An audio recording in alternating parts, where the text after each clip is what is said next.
Whenever my mother drove us from coastal Mississippi to New Orleans to visit my father on the weekend, she would say, "Lock the doors." After my mother and father split for the last time before they divorced, my father moved to New Orleans while we remained in DeLille, Mississippi. My father's first house in the Crescent City was a modest one-bedroom, painted yellow with bars on the window. It was in Shrewsbury, a small black neighborhood that spread under and to the north of the Causeway overpass. The house was bounded by a fenced industrial yard to the north and by the rushing, plunking sound of the cars on the elevated interstate to the south. I was the oldest of 4, and since I was the oldest, I was the one who bossed my one brother, Joshua, and my 2 sisters, Nerissa and Shireen, and my cousin Alden, who lived with us for years, to arrange my father's extra sheets and sofa cushion into pallets on the living room floor so we all had enough room to sleep. My parents, who were attempting to reconcile and would fail, slept in the only bedroom. Joshua insisted that there was a ghost in the house, and at night we'd lie on our backs in the TV-less living room, watch the barred shadows slink across the walls, and wait for something to change, for something that wasn't supposed to be there, to move. "Somebody died here," Josh said. "How you know?" I said. "Daddy told me," he said. "You just trying to scare us," I said. What I didn't say? It's working. I was in junior high then, in the late 80s and early 90s, and I attended a majority-white, Episcopalian Mississippi private school.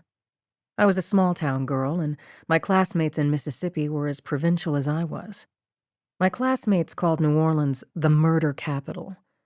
They told horror stories about white people being shot while unloading groceries from their cars. Gang initiations, they said. What was unspoken in this conversation, and given the racist proclivities of more than a few of my classmates, I'm surprised that it was unspoken, was that these gangsters, ruthlessly violent and untethered by common human decency, were black. My school peers would often glance at me when they spoke about black people.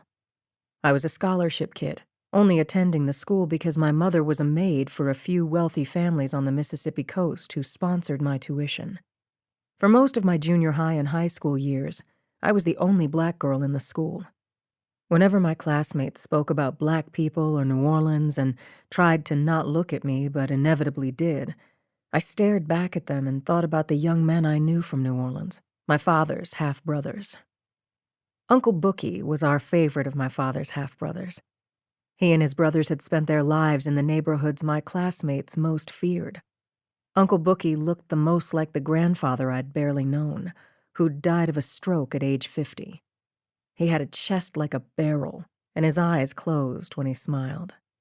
On hot days, Uncle Bookie would walk us through Shrewsbury toward the highway in the sky, to a ramshackle shotgun house, maroon in my memory, that stood on the corner. The lady who lived in the house sold ice pops out of the back. They were liquid sugar and melted too quickly in the heat. On the walk to her yard, he'd crack jokes, gather more kids, lead us over the melting asphalt like a hood-pied piper. Once our ice pops melted to syrup in their cardboard cups, once Joshua and I had licked the sugar water from our hands and arms, Uncle Bookie would play games with us in the street. Kickball, football, and basketball. He laughed when the football hit one of us in the mouth, leaving it sore and swollen, his eyes slit to the thin side of a penny. On some days, he would take us with our father and his pit bull to the park under the highway. There, my father fought his dog against other dogs.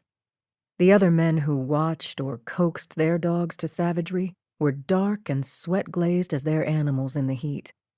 My brother and I always stood close to our uncle.